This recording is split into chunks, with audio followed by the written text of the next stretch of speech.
The coronavirus outbreak in Europe is rapidly intensifying, and the number of infections across the continent is also rising fast. Italy, the worst affected country, is beginning a second day of lockdowns. Death rose by a third on Tuesday. We're now looking at 631 people. There have now been more than 10,000 people infected with the virus in Italy. Here in the UK, a health minister has tested positive for the virus as the government prepares to announce its annual budget. Britain's central bank in the last few hours slashing interest rates by 0.5%. In China, the picture does seem to be improving, with the number of reported new infections actually continuing to fall. Globally, though, the number of confirmed cases of COVID-19 now stands at almost 120,000. 80,000 of those in China. More than 4,200 people have died.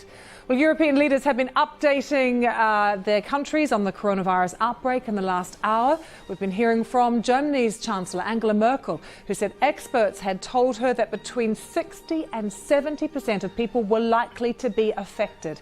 It's now all about slowing the spread of the virus. And Italy's Prime Minister Giuseppe Conte has also been giving an update, responding from a request from the worst hit region of Lombardy to implement even more stringent measures to stop the spread of the illness.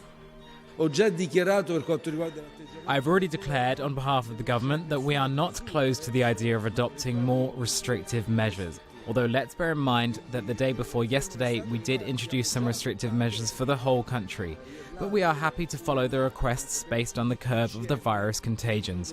The only thing I would say, and this isn't so much directed to the governors who know their areas and put in requests that are based on fact, but to those who are participating in public debate. I invite you to proceed with caution and a sense of responsibility. Our primary objective, and everyone shares this, is the health of our citizens, because compared to other interests, even on a constitutional level, it's our priority. But let's remember that there are also other interests at play, like civil liberties, social rights, and freedom of enterprise. Italy's Prime Minister there with that update in the last hour. Well, let's take you to Rome and join the BBC's Bethany Bell, who is there. Bethany, can you tell us what restrictions are in place at the moment across Italy and whether people are obeying the rules? Well, under this decree, people can't move from one town to another unless they have essential work reasons, unless they have health problems, or there's a family emergency that they need to go and rejoin their family, or they need to be able to get home. And if you do wish to travel from city to city, you have to fill out a special form justifying your reasons for doing so. And if you lie about that, you could face criminal sanctions for that. Elsewhere, shops are allowed to be open, but people have to maintain a meter's distance from one another. Cafes and restaurants are open from 6 a.m. to 6 p.m. But things are shutting down. A lot of people are cancelling events. Big public events have been cancelled.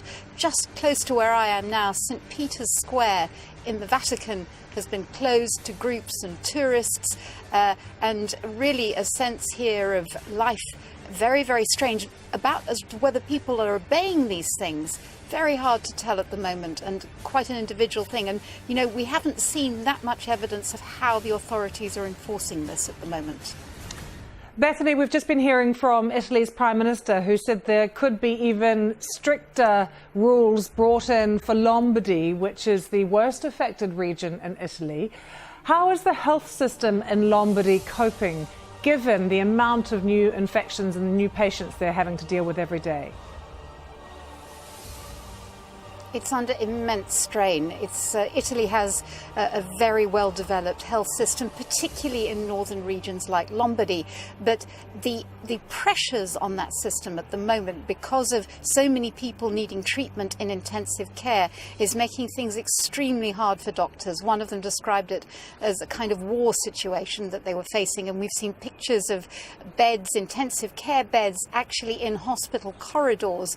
And the fear was, and what we understand, is that one of the reasons why the decision was taken to put the whole of Italy under this kind of lockdown was because they didn't want to see the virus spreading more in the south of the country, where the medical systems are not in such good shape as those in the north. But this is a time when medical staff are under an enormous pressure. All leave has been cancelled.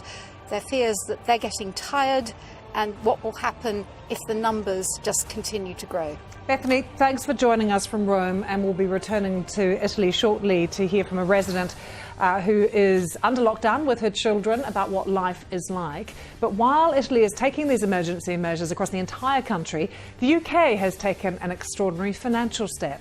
At 7 a.m. local time, the Bank of England said it was cutting interest rates from 0.75% to just 0.25%. It's intended to ease the economic effects of the outbreak. Here's the Bank of England Governor Mark Carney. The Bank of England's role is to help UK businesses and households manage through an economic shock that could prove large and sharp, but should be temporary. That's why the bank is announcing today a comprehensive and timely package of measures to help UK households and businesses bridge across the economic disruption caused by COVID-19. These measures will help keep firms in business and people in jobs, and they will prevent a temporary disruption from causing longer-lasting economic harm. Mark Carney there. Also here in Britain, a health minister has tested positive for coronavirus. Officials are trying to trace everyone who had contact with her. The minister, Nadine Dorries, first showed symptoms on Thursday, and that's the same day she attended a Downing Street reception hosted by the Prime Minister Boris Johnson. She says she is remaining at home as advised. She's also said she's most concerned about her elderly mother. The UK doesn't yet have any restrictions on public gatherings, but a Premier League football fixture has fallen victim to the virus. Manchester City's game against Arsenal, due to be played on Wednesday evening, has been postponed, and that's because it's emerged that several Arsenal players were in contact with the owner of the Greek side Olympiacos after their Europa League match. Evangelos Marinikinas tested positive for the virus, although at this stage the English Premier League says the postponement is simply a precautionary measure. Well, the Governor of New York State, Andrew Cuomo, says he will send troops to enforce a containment zone to the north of New York City.